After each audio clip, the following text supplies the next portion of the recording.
some things that we're going to experience that may be painful or sorrowful. By the way, you see that James didn't say trial, he said trials, plural, okay?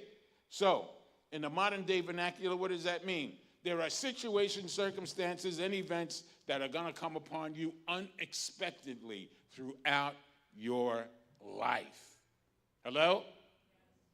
If any one of us thinks today or ever should think today or tomorrow or next week, next year, that the life of a believer is going to be without trials, you're wrong. You're wrong. And so, verse 3, we see, because you know that the testing of your faith produces perseverance. And so James says that these are, first and foremost, these trials are a test. So here's a question. What is a test? And why do I need to be tested? Well, let's address question number one first. A test is an examination, an observation, or an evaluation. And simply put, a test is a tool to see how much you learned in the previous lesson. Question number two, why do I need to be tested? To see, to evaluate the decisions that you make. Some of us make dumb decisions, don't we? Everybody don't have their hand up right now. So I shouldn't say dumb. I should say uninformed. Right? Is that, no? Dumb's good? Okay. Some of us make dumb decisions. We've made some dumb decisions in the past. You're going to make some dumb decisions in the future. James continues with the object of our testing, right? The object of our testing, church, is our faith. Is our faith. Hebrews chapter 11, verse 1. Now faith is being sure of what I hope for, and certain of what I do not see. For this is what the ancients were commended for. So, here's a question for you this morning. How sure is your faith believing for what you cannot see in the natural? How sure is it? How sure is your faith in hoping for what you've asked the Lord for months ago and has yet to manifest in the natural? And when it doesn't manifest as quickly as you thought, do I persevere or do I doubt? During the time of testing, do I allow faith to fail and become complacent? Have you ever formed your mouth to say, do I act and speak as if it won't happen? Do I ever say in my heart, Lord, I can't take this anymore? In the Lord's classroom, church, and you know the Lord has a classroom, right? It's pretty big. Bigger than any university on the face of the earth. Bigger than any college. Bigger than any high school. Bigger than any middle school. Bigger. You know why? Because God's classroom is life. That's his classroom. And so, I want to tell you this, just a word of encouragement. Nobody can fail the Lord's classes. You just get left back. No one in the Lord's class can fail. You can get left back, but you cannot fail. Why? Because in order for you and I to graduate to the next grade, in order for you and I to graduate and go on to the next level of faith, in order for you and I to go from glory to glory and walk with the Lord, our level of faith must increase. I want to give you this quick illustration. Who's going to be, who wants to help Pastor? I want to show you something. All you got to do, just put this on. Thank you, Mario. I need one more person. One more. Okay, Pastor Sandra. Okay, so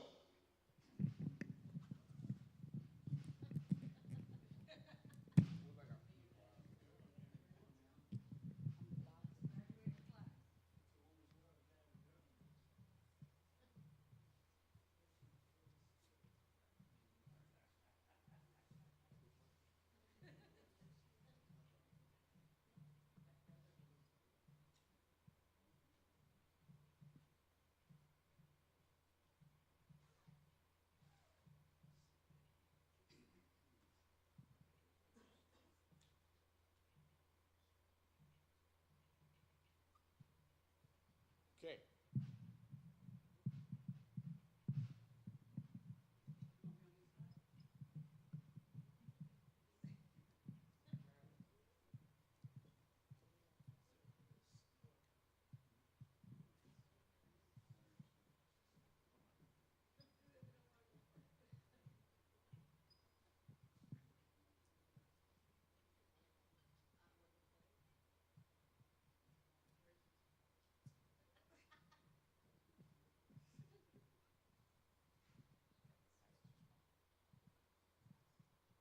Okay, can you all see that? A little bit. Okay, so I'm not an artist, so I'm gonna color it in just a little bit.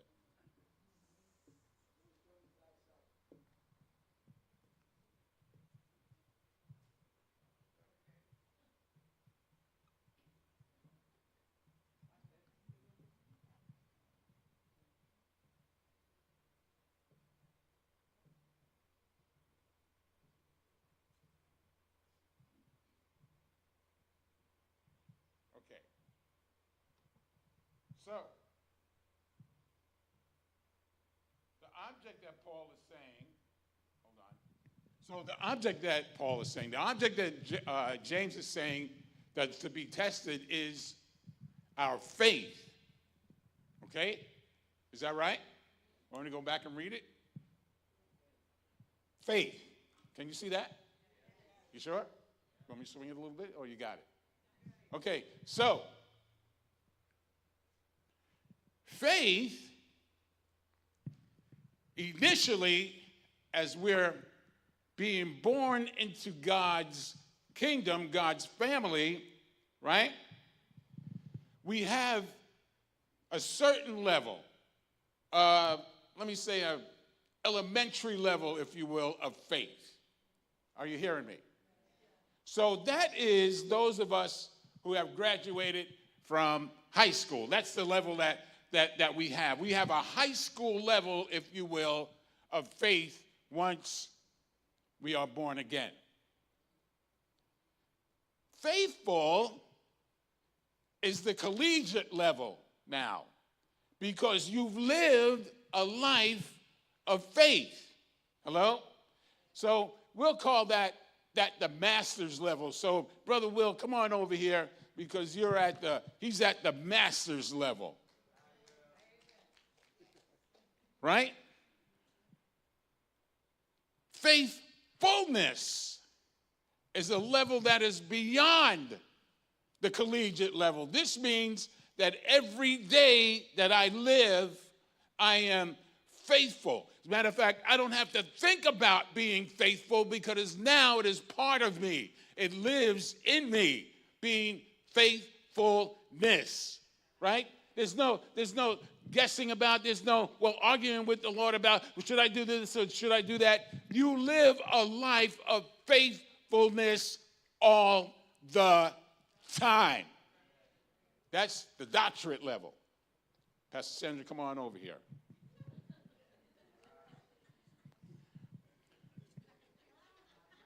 I don't want Mario to feel alone. What am I, the lonely person? So this is the first level of faith. This is high school. You learn some things, but you don't know everything yet. Okay? Faithful, I've learned some things, but I still need to learn more. Hello? Are you following me? That's the faithful life. See, in the Lord's classroom, I told you in the Lord's classroom, it's life. Here, I'm just beginning. That's faith. I'm just beginning. Here, at the master's level, the collegiate level, I've learned some things. Hello? How to be faithful. But at the doctorate level, this is where God wants you and I to be.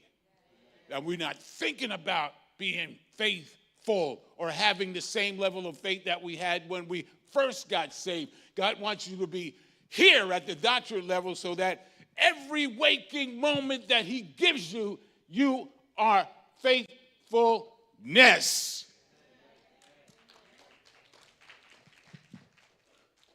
You got it? Are you sure? Okay. You're positive. You're still learning? You got it? Okay. All right. Thank you.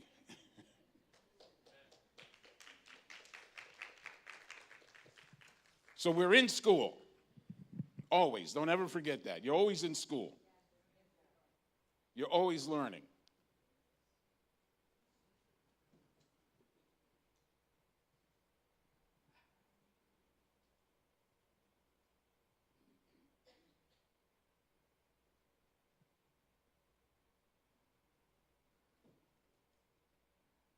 Okay, so,